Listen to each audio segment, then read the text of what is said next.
गपागप देव येतो. महाराज, देवाला जर बळीच्या दारात भिकारी व्हावं लागलं तर तुम्हाला मला काय नाही येणार.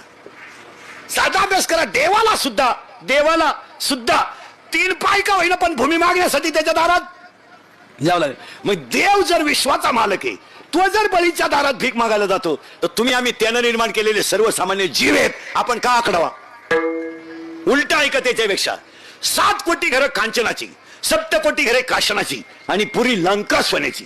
एवढा श्रीमंत रावण ते तर सोडा, पण विश्वाचा मालक आहे राम, त्याने बायकोचं ऐकलं.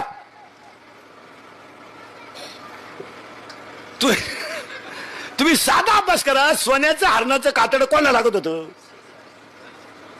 सीताला. सीता कोण? रामाची. केवढ्यात पडलं कातड? केवढ्यात. पण तुम्ही साधा अभ्यास करा मला. आता तुमची, माझी, माझ्या भावाची, तुमची तुमच्या भावाची खरं सांगा, कोण लावली घरात? बायकोलाच ना.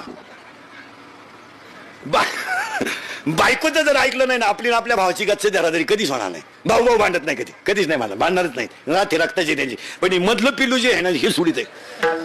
गहू वाट्यानं दिलं. मग विचारा ना किती झाली. विचारा तुम्हाला मरू. विचारा. मी आहे ना पुढच्याला मी आहे. तुम्ही विचारा तर खरं. हा नुसता विचाराय गेला त्याने गच्ची धरली त्याची.